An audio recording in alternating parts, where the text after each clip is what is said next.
be the last time. We put off all the things I had to do. Would have stayed a little longer, held on a little tighter. Now what I'd give for one more day with you.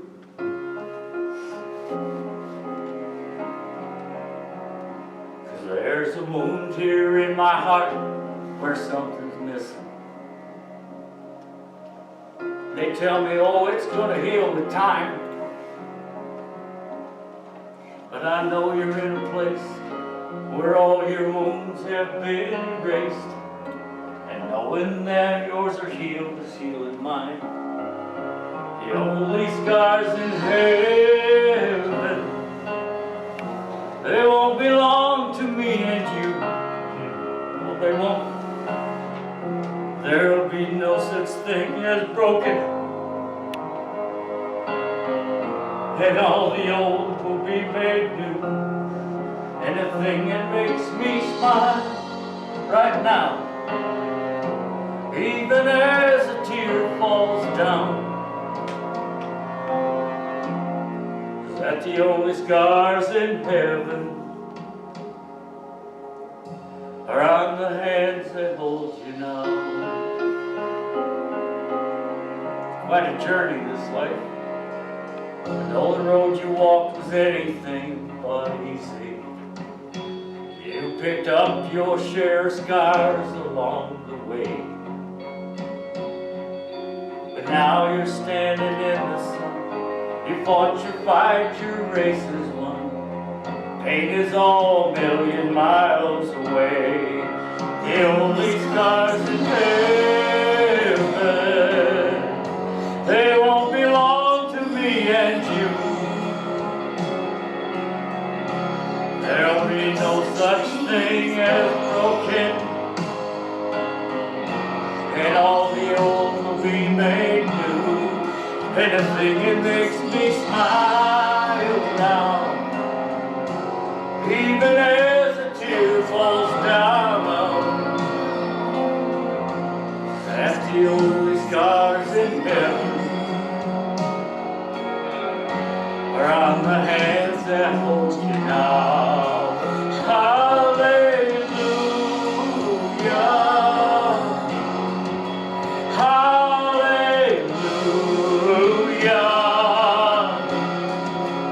hallelujah. For the hands that hold you now. Not a day goes by when I can't see you. You live on in all those better parts of me. Till I'm standing in the Son of God, I'll fight this fight, this race I'll run, till I finally see what you can see. Oh, the only stars in heaven, they won't belong to me and you. There'll be no such thing as broken, and all the old will be made new. And the thing that makes me smile now, even as the tears fall down, that the only sky in heaven, they're on the hand that hold you now. The only scars in heaven are on the hands that hold you now. Amen.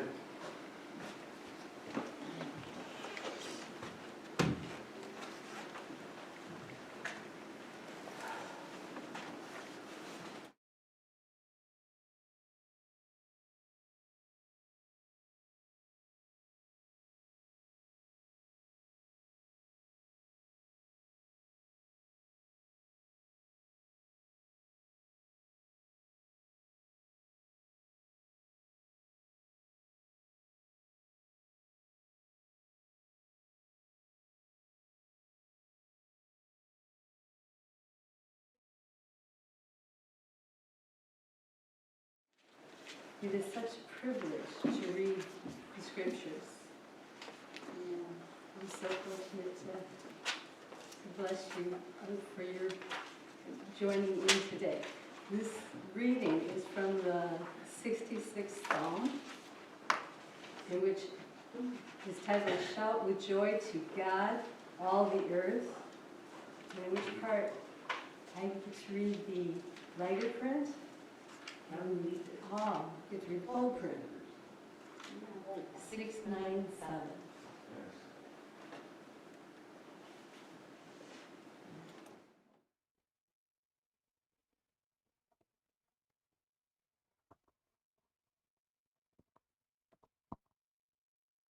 Shout with joy to God, all the earth. Sing to the glory of his name. Offer him glory and praise. Praise our God, O peoples. Let the sound of his praise be heard. He has preserved our lives and kept our feet from slipping. For you, O God, tested us. You refined us like silver. You brought us into prison and laid burdens on our back. You let men ride over our heads. We went through fire and water, but you brought us to a place of abundance. I will come to your temple with burnt offerings and fulfill my vows to you. Vows my lips promised and my mouth spoke when I was in trouble. Come and listen, all you who fear God. Let me tell you what he has done for me. I cried out to him with my mouth. His praise was on my tongue. If I had cherished sin in my heart, the Lord would not have listened. But God has surely listened and heard my voice in prayer. Praise be to God, who has not rejected my prayer or withheld his love from me. Amen.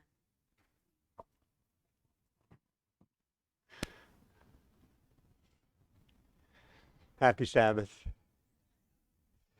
Well, the one thing you know you were getting ready for the next pastor, because I'm not doing the things the same way your last pastor did. And so you'll be ready to say, no, I can't promise what's going to happen. But I do know that God invites us to worship together. He calls us to him, and worship is a corporate experience. And even my sermons, I often use the same outline, 2 or 3 sermons in a day. I get 2 this day. Next Sabbath I get 2 plus this evening. And next Sabbath I get 3 Sabbath sermons and then an evening sermon. So it all comes together. But sermons are never the same from one time to another time, even if I use the same outline. I thought we would do some studies in Daniel. We're using a lot of Daniel in our series that we're doing.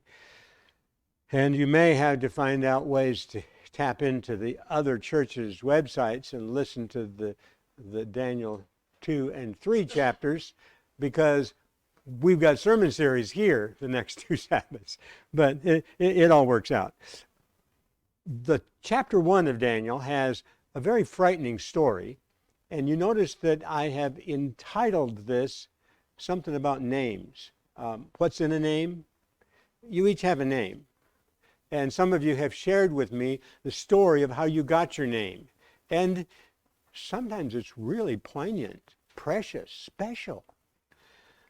And I was so thrilled in our prayer time that Cindy brought out her granddaughter's name and the meaning of it, praising the Lord and grabbing a hold of letting it make a difference in her life. We find a story about names here in chapter 1 of Daniel. Daniel and his 3 friends were kidnapped when Nebuchadnezzar ran over Jerusalem, wiped it off the map eventually.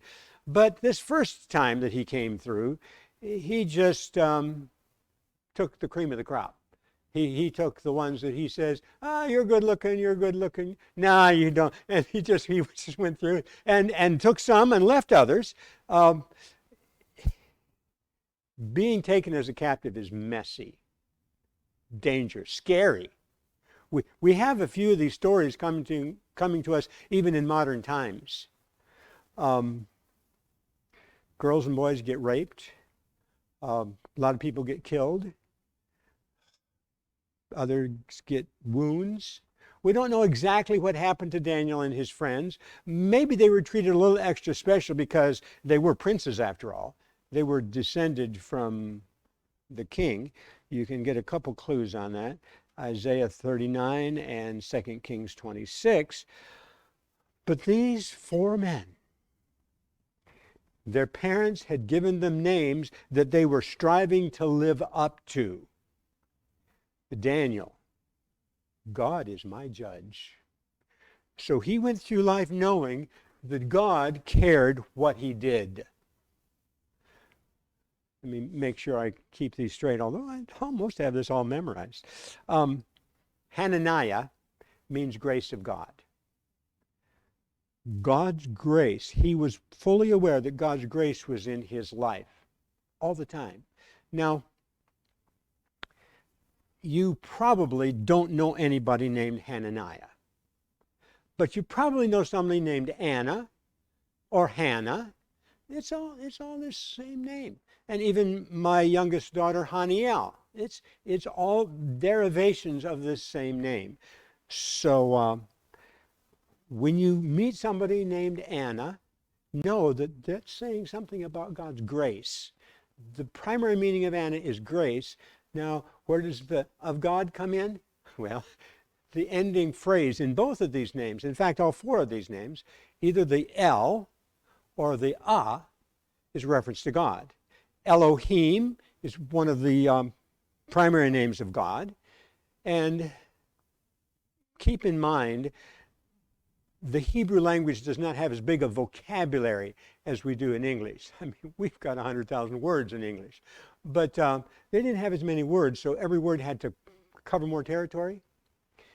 And that's a good thing, because this Elohim name for the greatness of God was also associated with mountains or the fullness of a breast that's nursing the baby.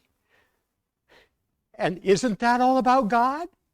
Okay, so they had that understanding when they had that El part of their name. And some of you have that in your name. Treasure it. Or the part of the name. It's a reference to Yahweh, the self-existent one. Remember that story when Moses was given God's name? It's when you go into Egypt, you tell them that the self-existent one, Yahweh, sent you. Self-existent, the one who is truly God. Mishael, you've heard that name. There's people with that name, but we don't usually pronounce it the same way as we have in our King James Bible. But Michael or Michael, or both males and females get this name. And don't get bent out of shape about some names being more male or more female. They spread all the way across. When I went to Kentucky, having grown up in Michigan, I was a little surprised when I met a man named Carol and another man named Shirley, but those are valid names for men in Kentucky. And so don't think that any name is particularly masculine or feminine. In one of my churches in Kentucky, I had a Bob who was married to Bobby. You may have seen this. Or John and Johnny. Yeah. So the fourth of this team, Azariah, you hear the in his name, God has helped, or God is my helper. That's a powerful name. So these young men, probably teenagers when they got kidnapped, they chose to live up to their name. The kidnapping was only the start. Soon they were selected for special treatment. Nebuchadnezzar said, choose out from among these some guys that I can train to be assistant rulers for me. He had a good plan in mind, but he wanted to make sure that they were loyal to him. one of the ways to secure a control of a person is to give them a name. And so Nebuchadnezzar gave them new names. How many of you have a nickname? Several of you, yeah. And now, I didn't ask you how many of you like your nickname. In Kentucky, it's quite common in the work crews for somebody to give nicknames. Everybody in the mine got a nickname. You didn't have to like it. One of my church deacons in Potterley, he was named Nixon. Why was he named Nixon? Because he couldn't stand some of the things Nixon had done to betray integrity. And so he got that name.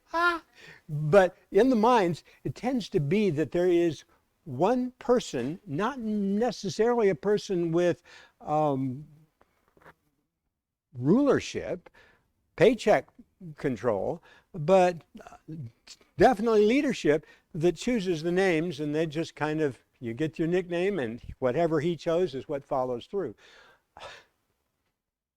Nebuchadnezzar chose to name these boys with names that took their allegiance from the God of glory to his false gods. So it says, moving down to about verse 7, he gave Daniel the name Belteshazzar, to Hananiah Shadrach, to Mishael Meshach, and to Azariah Abednego. Well, what do you do when somebody gives you a name that's a swear word? You may have to answer to it. This friend of mine had to answer to the name Nixon, even if he didn't like it. But when somebody asks you what your name is, and you need to give them that nickname, here's what these boys did.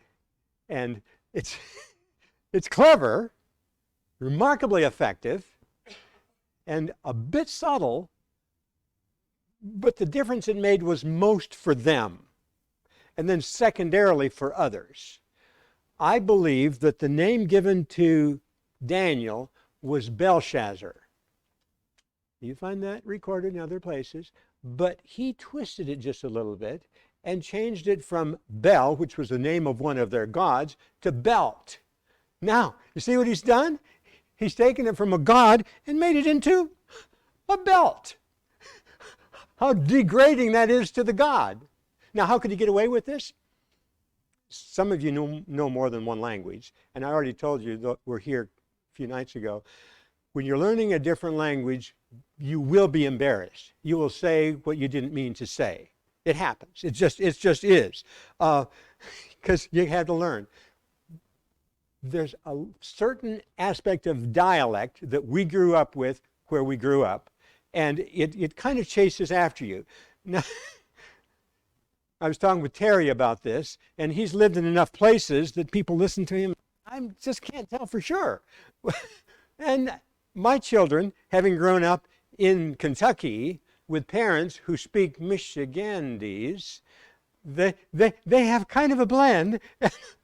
Without even thinking about it, when they're talking with people from Kentucky, they put in that little bit of a Kentucky twang. And when they're talking with people from Michigan, it moves up to the northern dialect accent. It's just there. It's in them. Well, Daniel and his buddies recognized that by twisting this name, it could look like they just couldn't get their mouth around the word the way it had been given. And so I think some people laughed at them because they didn't say the name right. But it probably came back to them, but they knew they were still living up to their birth name, and they were refusing this gift of the king. So he became Belteshazzar. And even you find the kings calling him that later on in the book. Shadrach, I believe it had been Shadrachu. The Rahu was a reference to the moon god. But he left off the U on the end and just called it Shadrach. Subtle, perhaps, but no longer was Rahu, the moon god, being worshipped. It was just a rock. So he changed the name so that it no longer was a worshipful name to this God that was no God, that was just an apparition of people at worst, or at, no, the worst would be if it was actually a demon. And sometimes we can identify demons taking the roles with these gods. Meshach, similarly to, dropping the U, Meshachu, but that would have been more of a worship of the god Marduk, which was the biggest, most significant god in Babylon. And Abednego, probably Nebo, Abednego, and you recognize that in Nebuchadnezzar, the Nebo part. But Nego becomes a farce. Who's this Nego guy? Nobody. So they slid things aside so that they knew who I am. I am a son of God. I am living for him, even through the trials and troubles that are given to me. 2 Kings 20, verse 18, the king had been told, that would be Hezekiah, that some of his descendants would be eunuchs in the kingdom of Babylon. And that makes us very uncomfortable to even hear that word, but that's what it says. Tormented, tortured, hurt seriously. But these men knew, my loyalty is to God. I will live for God no matter what. And sometimes the no matter what gets pretty personal. But they made that choice. But then in verse 8 we find something. You begin to think things couldn't get any worse, but sure enough they can. Food. Probably on the hike from Jerusalem to Babylon, hundreds of miles, 500 to 700 miles that they walked. No, they didn't get a train ride or an airplane ride. Randy and I were talking about airplanes earlier. They didn't get easy transportation. They had to walk it. And the food, the soldiers who were guarding them, soldiers often don't eat very well, especially when they're out in the bush. We try to feed them well when they're close to home, but when they're out in the bush, they get rations that are, well, enough calories there. So they'd had a hard time on their journey, but enough that they made it. Some may not have. You read the stories of those who are in these forced marches, and a lot of people die of starvation or abuse. But they made it. But then they're faced with food. Verse 8, Daniel purposed in his heart that he would not defile himself with the portion of the king's delicacies, nor with the wine which he drank. Therefore he requested. I like that word. I've underlined it. Very polite, very proper. He requested that he might not defile himself. Well, that took a while for that to go well, but it did go well. Why would they not want to eat what the king was serving? It's the food from the king's table, and the king is given the best of the land. But there were some very specific reasons they did not want to eat the king's food. I think the biggest one was, especially the meat that was on the king's table, had been offered to idols, dedicated to idols. Most of the slaughterhouses in that culture were associated with temples. So the animal gets brought to the temple, its throat is slit as part of a worship of this false god. I think that would be the biggest thing, and that would impact both the clean and the unclean meats. And they said, I don't want to eat anything that can be perceived as if I'm worshiping a false god. And Paul picks that up in the New Testament too. He makes it clear that there are times when you, as Christians, leave that alone because it's going to be perceived that you're worshiping the God whose temple it was slaughtered at. I believe that's the big one. But then another one that we've already hinted at. Some of the things that were served on Belshazzar's table, or Nebuchadnezzar's table, Belshazzar later, but Nebuchadnezzar's table, God had said, that's not clean food. There's people around here that still eat turtles. There's people that eat pigs. Dogs, not so much in this country, but in the world, yeah. There's things that we would not eat may have been on Nebuchadnezzar's table. And Daniel wanted to make a statement that just left that all to the side. Specifically, it mentions the wine. And there's a lot of folk that are trying to promote the use of alcohol. And even science is trying to show ways that alcohol might be good for you. Back when I was pastoring in Kentucky, there was a lot of discussion about tobacco. And when they're giving this research on whether it's good for you or not good for you, it pays to look who's sponsoring the research. So when the research is coming out of the University of Kentucky saying that tobacco's not so bad, you have to realize there are 3 major sources of money coming into the state of Kentucky. Tobacco is one, alcohol is another, and betting on horse races is a third. They've got a vested interest in saying that tobacco's not a bad thing. Pay attention to who's doing this research. In the latest Adventist World, nice article by our health leaders at the General Conference, and here it said, I think it was Adventist World, it might have been the Adventist Review, they both came this week and I read them both. How much alcohol is a safe amount to drink or to use in your regular? 0, yeah. Glenn's got it. None. There's no level that's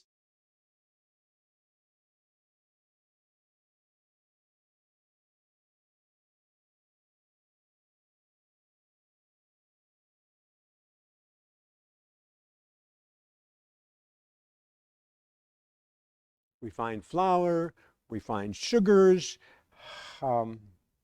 refined fats. That's not the way God designed for us to bring the calories into our system, refining it and making it so it's so palatable, so sweet on the lips, but it's not merely that it stays forever on the hips, but it's sweet on the lips and it keeps damaging you from the inside out. We encourage myriad diseases. Cancer and heart disease are some of the first ones that have been documented, but you're even more vulnerable to COVID if you've been eating sugars. Pay attention to these things. Daniel did. They requested a diet of, King James calls it pulse, New King James calls it vegetables, and when I first asked my mother about pulse, she said, well, it's split pea soup. Well, I like split pea soup, but don't need to eat it every day. And there's more than one way to eat that too. But it's really much broader than that. A diet like we've been promoting for 100 years, fruits, grains, nuts, and vegetables. That's what they ate, and it was healthy. They proposed a 10-day test, and you wonder, is 10 days long enough to have an effective test? The quick answer is yes. But when you look at the story, you realize that they were going head-to-head against others who had had the same kind of a forced march. They were hungry, and they were pigging out on the king's delicacies, while Daniel and his friends are eating moderately of what God had promoted for them. And so in some ways, it's not merely a 10-day test, but a 20-day test, because we don't have a control group. We have those that are pigging out on the king's food and those who are eating with restraint. It made a difference in their education. You get to the end of the chapter and you find that they were 10 times wiser. I don't know what it means to be 10 times wiser. I mean, yeah, I know that you can have a score of 10 on a test or 100 on a test, and that would be 10 times, but surely there were some good students in their class. They were distinguished with their brilliance when the chairman of the university, Nebuchadnezzar himself, gave them their exam, and he was thoroughly impressed. Now, let me bring this to a close with a challenge. You have a name. Now, you have a name that your parents gave you, and I hope that it gives you something you can live up to. But you have a name. You're here this Sabbath morning because you have accepted the name of Christian. Well, don't take that name in vain. Allow Christ to transform your life so that you appropriately declare that I am like Jesus. That's what the name Christian means. I am like Jesus. Oh, and Seventh-day Adventist, I am a Seventh-day Adventist Christian. Well, that too should flow from who I am. I believe God has gifted me with the Sabbath, special time to enjoy his blessings. Monday night, we're going to talk more about that Sabbath blessing. An Adventist, I'm living for the second coming. I'm looking for the soon return of Jesus. And it should show in my lifestyle that I'm not living to be comfortable here on this earth, but rather that I'm living with an otherworldly view. So, what's in a name? Daniel knew what his name meant. We need to know what our name means and live for his glory. Closing hymn, 449, Let's Never Part Again, 449. We will stand together as we sing. 449.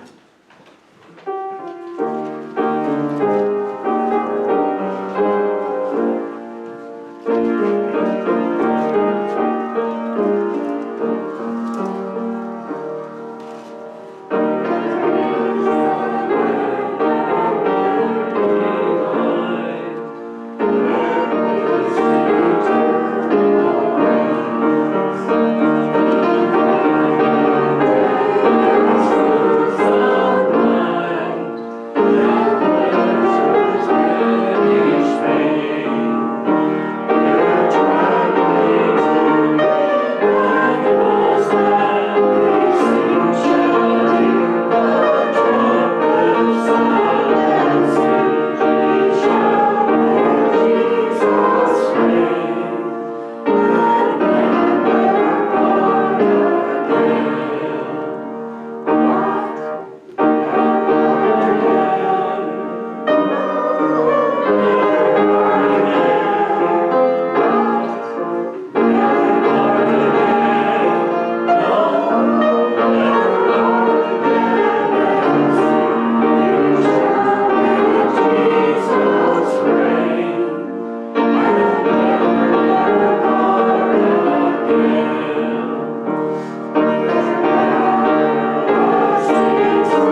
be gracious unto you and surround you with his love.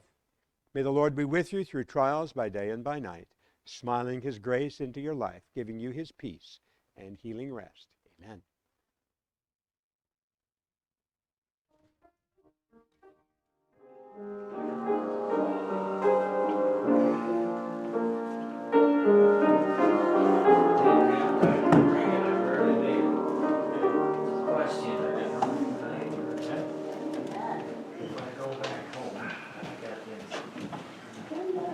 Thank you. You did well.